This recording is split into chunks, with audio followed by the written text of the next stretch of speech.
پر ہر چیز واضح ہے. اس لیے جتنی بزنس کمیونٹی ہے, اور ویسے بھی نون لیگ کے حوالے سے ہم سبھی جانتے ہیں کہ وہ ایک بزنس مائنڈ پرسنز بھی ہیں, سیاست کے ساتھ وہ کاروباری شخصیات بھی ہیں, اور بہت اچھی طرح سے سمجھتے ہیں کہ کس طرح کا بزنس پاکستان میں ریڑھ کی ہڈی کے طور پر ثابت ہو سکتا ہے اور معاشی جو ہے وہ اپنی بہتری لا سکتا ہے. پروجیکٹس لانے میں پہلے بھی نواز شریف اور شہباز شریف صاحب نے ایک موٹر وے سے لے کر, میٹرو بس سے لے کر, سی پیک سے لے کر بڑے بڑے کارنامے سر انجام دیے ہوئے ہیں, اور اس بار بھی لگتا یہ ہے کہ ہمیشہ کی طرح بھرپور کامیابی حاصل کر کے پرائم منسٹر آف پاکستان واپس پاکستان آئیں گے. Thank you. میں آپ کے پاس آتا ہوں دوبارہ. اسما, ذرا شہزاد صاحب سے خیر خبر لے لیں. شہزاد صاحب, یہ جو ان ممالک کے ساتھ آپ کو لگتا ہے کہ دو طرفہ کو تجارتی معاہدے بھی متوقع ہیں, اندر کی کیا خبر آپ کے ساتھ شیئر کی ہے؟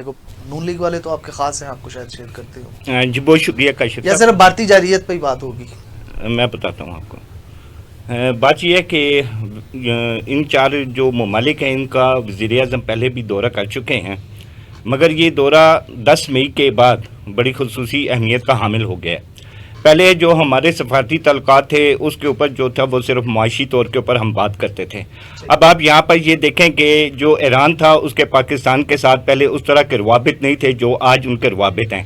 آپ کو یاد ہوگا کہ ایران کے جب یہاں پر در اندازی ہوئی تھی حزب اللہ تھا اور حماس کی جانب سے, تو پاکستان نے ایران پر کچھ میزائل جو تھے وہ داغے تھے. اچھا, اس کے اوپر ایران کو بھی اس وقت کان شان اس کے کھڑے ہو گئے کہ نہیں, جس طرح کا میں نے پاکستان کو سمجھا تھا یہ اس طرح کا پاکستان نہیں ہے. ابھی آپ دیکھیں کہ جب یہ جنگ بندی کی ثالثی کی پیشکش ہوئی تھی تو اس میں ایران جو تھا اس کے جو وزیر خارجہ تھے انہوں نے بھارت کا بھی دورہ کیا تھا اور پاکستان کا بھی دورہ کیا تھا. ایران کو دیکھیں, ہر ممالک کو اپنا اپنا مفاد اس میں ضرور ہے. اس میں صرف پاکستان مانگنے نہیں گیا, اس میں ان ممالک کا بھی مفاد ہے. میں بات کروں گا ایران کی. میں بھی اس پہ کہنے والی تھی کہ اس پہ مانگنے نہیں گیا, اب وہ مانگنے والے نہیں رہے. اس کی وجہ یہ ہے آپ نے ڈائلاگ پکڑ ہی لیا, میں مانگنے میں اس کی ایک وضاحت کر رہا ہوں تاکہ جو ہے نا ایک سیکوینس ہو جائے. آپ یہ دیکھیں کہ بڑی ایک مایوب سی بات کی. چلے کنٹینیو کریں آپ. میں نے اس کی کنڈیشن چینج کی 10 مئی کے بعد کے جو حالات ہیں نا, اب آپ یہ دیکھیں کہ ایران کو پاکستان کی اب ضرورت پڑ گئی ہے. اب اس کی بیسک وجہ یہ ہے کہ امریکہ ایران کے اوپر کئی دفعہ اٹیک کرنے کا بول چکا ہوا ہے. ابھی چند ہفتوں پہلے بھی ایران اور امریکہ کی ایک بازگشت سننے میں آئی تھی کہ امریکہ جو ڈونلڈ ٹرمپ ہیں انہوں نے بڑی سختی کے ساتھ ایران کو منع کیا تھا.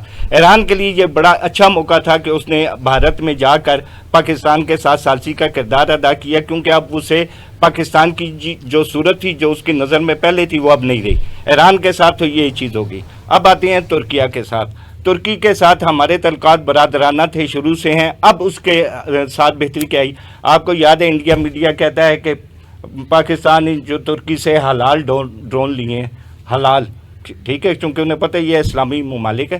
تو اب ترکی بھی دفاعی طور کے اوپر پاکستان کے ساتھ انویسٹمنٹ کرنے کے لیے تیار ہے. یہ جو دورہ وزیر اعظم کا یہ معاشی اپنی جگہ رہا, باقی چیزوں کے لحاظ سے اپنی جگہ رہا, لیکن یہ ایک خطے میں بہت بڑی چینج آنے والی ہے جس کی وجہ سے وہ وہاں پہ دورہ کیا انہوں نے ترکی کا. ترکی اپنا جو اب ڈیفنس لائن ہے اس کو بھی پاکستان کے ساتھ جوڑا ہے. نمبر 2. تیسری جگہ پہ ہم آ جاتے ہیں, ہمارے پاس ہے آذربائیجان.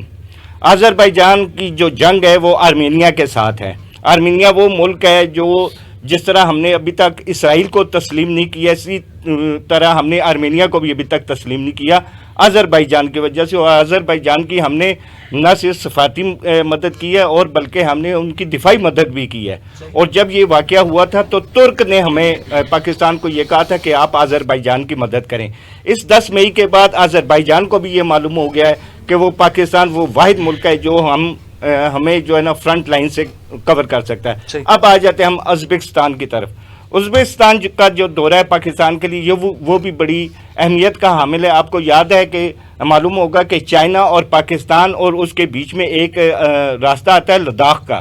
لداخ کے ساتھ آگے آپ دیکھیں تو وہاں پہ آپ کو ازبکستان ملتا ہے جہاں پر یہ 3 ملکوں کی تجارت ہوتی ہے. اس کے اوپر جو ہے وہاں پر بھارت نے اپنی چوکیاں قائم کر لی ہیں, کیونکہ وہ ایک اوپنلی انٹرنیشنل سپیس ہے جس کے اوپر کسی کنٹری کو حق نہیں ہے. لیکن پاکستان اور چائنا اب مل کر اس جگہ کو وہ لیں گے اور وہ جگہ دیں گے ازبکستان کو. میری نظر میں یہ جو دورہ ہے اس وقت, چونکہ آپ نے دیکھا ہے اس میں فیلڈ مارشل بھی ہمارے موجود ہیں, اس میں دیگر لیفٹیننٹ جنرل 2 ہیں اور ایک میجر جنرل بھی ہیں, اس میں ڈپٹی پرائم منسٹر وزیر خارجہ بھی موجود ہیں, ہمارے فیڈرل منسٹرز بھی موجود ہیں. تو یہ جو اس وقت دورہ ہے یہ بہت بڑی چینج ہے ہماری ریاست کے لیے, کیونکہ ان کو جو پاکستان پہلا نظر آتا تھا وہ اب پاکستان بدلتے ہوئے حالات میں انہوں نے دیکھا ہے کہ پاکستان نے وہ کر دکھایا کہ جو ان کی سوچ بھی نہیں تھی. اب آپ یہ دیکھیں کہ چائنا, افغانستان اور پاکستان, یہ آپ کو معلوم ہے کہ چند دن پہلے وہاں پر وہ یہ میٹنگ ہو چکی ہوئی ہے اور انہوں نے جو افغانستان کو بھی اس میں شامل کر لیا اور افغانستان اب ہمارے سی پیک میں بھی شامل ہوگا. اور یہی جو ممالک ہیں ازبکستان, تاجکستان, ترکی اور ایران, یہ بھی ہماری سی پیک میں آ رہے ہیں. تو میں یہ سمجھتا ہوں کہ یہ دفاعی لحاظ سے آنے والے دنوں میں بہت بڑی چینج ہے, بہت بڑی چینج ہے. ٹھیک ہو گیا پروفیسر صاحب, یہ جو اسما نے بھی بتایا, شہزاد صاحب نے بھی بتایا, دفاعی حوالے سے بتایا, دیگر تعاون کے سفارتی حوالے سے آپ کیا سمجھتے ہیں ان دوروں کا پاکستان کو کیا فائدہ حاصل ہوگا؟ Thank you very much Kashif صاحب انوائٹنگ می شو اختلاف. آپ کو, آپ کی پوری ٹیم کا میں شکریہ ادا کرتا ہوں. ایک زبردست قسم کا موضوع آج یہاں پہ اپلائی ہے اور پورے پاکستان نہ صرف پوری دنیا کی نگاہیں اس دورے پہ مرکوز ہیں, کیونکہ یہ ایک دورہ صرف پہلے جو پاکستانی جو پرائم منسٹر سے ڈیلیگیشن جاتے تھے یہ اس کے اوپر بیس نہیں کرتا, بلکہ یہ اس کے اوپر بیس کرتا ہے جو انڈیا پاکستان کی حالیہ جو یہاں پہ کشیدگی ہوئی ہے اس کے بیس کرتا ہے. اس کے بعد سے جو پاکستان کا جو الحمدللہ امیج ہے پوری دنیا میں سب سے پہلے تو تھا ہی تھا, لیکن اب اس دورے کو ایک زبردست قسم کی کوریج حاصل ہے. اس کی جو بیسک وجہ وہ یہی ہے کہ پاکستان الحمدللہ اپنے آپ کو ڈیفینڈ کرنا جانتا ہے. پاکستان کے پاس ماشاءاللہ وہ تمام کے طور سے آلات موجود ہیں کہ پاکستان چاہے ملکی یا غیر ملکی جو بھی جارحیت ہوگی اس کے خلاف بہترین طریقے سے ان کو نبھانا جانتا ہے. یہ جو دورہ یہاں پہ ہو رہا ہے اس میں یہ سب سے خوشائن بات یہ ہے کہ جب ہمارے پرائم منسٹر صاحب یہاں ترکیہ جاتے ہیں تو وہاں پہ طیب اردوغان صاحب نے بڑا زبردست ان کا استقبال کیا اور ساتھ ساتھ جو پاکستان کی جو ڈیفنس ہے اس کے انہوں نے بہترین کھل کے تعریف کی, کیونکہ جو حالیہ جو کشیدگی ہوئی آپ کو پتہ بھی ہے کہ جس طرح چین اور ترکیہ نے پاکستان کے الحمدللہ سے اعتبار سے بہترین طریقے سے ساتھ دیا ہے. اور یہ یہاں پہ جو پاکستان کی جو اس ریسنٹ وار میں جو ٹیکنالوجی جو یہاں پہ یوٹیلائز کی گئی ہے اس پہ جو مغربی ممالک ہیں وہ بھی اس کے اوپر حیران ہے کہ بھائی اس اعتبار سے دیکھا جائے تو جو ایشیا میں ایک ایسا ملک پاکستان جس کو دوسری اعتبار سے دیکھا جائے تو ہم یہ سمجھتے ہیں کہ اکانومیکلی اتنا اسٹرانگ نہیں ہے, لیکن دفاعی اعتبار سے وہ اتنا اس نے اپنا ڈیفینڈ کیا ہے کہ دنیا حیران ہے اس کے اوپر. اب یہ جو دورہ ہے اس کو دو اینگل سے ہم لوگ یہاں پہ دیکھتے ہیں. سب سے پہلی بات یہ ہے کہ وہ تمام کے تمام ممالک جن میں جہاں پہ یہ دورہ ہو رہا ہے جس میں ہم نے دیکھا کہ ترکیہ ہے, جو ہماری ٹیکنالوجی ہے اسے ایکسچینج ہو رہا ہے وہاں پہ. اس سے پہلے یہ تھا کہ ہماری جو تجارتی بیسز کے اوپر ہم لوگ وہاں پہ جاتے تھے, ان کے ساتھ ہم لوگ وہاں پہ لین دین کرتے تھے, جو ہمارے ایکسپورٹ تھیں امپورٹ تھیں, لیکن اب ڈیفینس کی جو ہمارے پہ ایمینیشنز ہے وہ ڈیلز وہاں پہ ہو رہی ہیں, جو ٹیکنالوجی کراسنگ وہاں پہ ہو رہی ہے. ان کو پتہ چل گیا کہ جو پاکستان کے ہاتھ میں جو اس وقت جو یہاں پہ نیوکلیئر پاور ہونے کے ساتھ جو ٹیکنالوجی ان کے ہاتھ آئی ہے یہ دنیا کی کسی اور ملک کے پاس ہو ہی نہیں سکتی.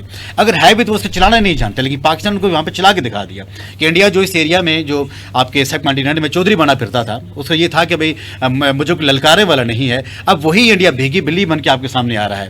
اور جو ان کی جو چہمہ گوئیاں شروع ہیں ان کے ایوانوں میں وہ اس چیز کو لے کے آپ دیکھیں کہ جو آج کل اس دورے پہ جو انڈیا میڈیا کیا ان کے اوپر کیا سٹانس رکھ رہا ہے وہ یہی ہے کہ پاکستان لابنگ کر رہا ہے مستقبل کے لیے, اپنے ریجن کے لیے اسٹرانگ ہونے کے لیے پاکستان لابنگ کر رہا ہے. اس سے پہلے ہم نے یہ دیکھا کہ پاکستان کے ساتھ جو باقی ممالک تھے تو لیکن کچھ یہ بھی تھا کہ پاکستان کو انڈیا تنہا کر دے گا, انڈیا کی سوچ تھی.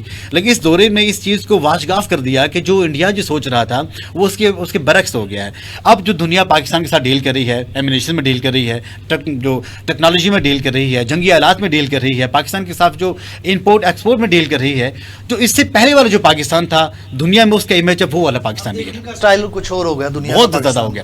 اب لوگ خوشی سے پاکستان طرف ہاتھ ملا رہے ہیں, وہ دعوت دے رہے ہیں. آپ کیا سمجھتے ہیں کہ پاکستان خود یہاں پہ چل کے گیا ایسا نہیں ہے, ان لوگوں نے انوائٹ کیا. ابھی آپ یہ دیکھیں کہ اس کے بعد جو باقی جو فردر جو کنٹریز ہیں بات ہے کہ پرائم منسٹر کی باڈی لینگویج ہی چینج ہو گئی ہے. سر آف کورس جب آپ یہاں پہ فاتح کی حیثیت سے جاتے, سلطان فاتح کا آپ نے اس دور میں پڑھا ہوگا کہ جب وہ اپنے ملک میں داخل ہوا تھا تو وہ جو اس ملک کے جو شہنشاہ تھے اس نے کہا کہ آپ ہمیں فتح تو کریں گے, لیکن کیا یہ اچھی بات نہیں ہے کہ ہم سب سے پہلے ہتھیار کیوں نہ ڈال دیں آپ کے قدموں میں. تو یہ فاتحانہ انداز اس وقت ہوتا ہے جب انسان اپنے کالر کو پریس کرتے ہوئے اپنی باڈی لینگویج کے ساتھ جاتا ہے تو پھر لوگ آپ سے ہاتھ ملاتے ہوئے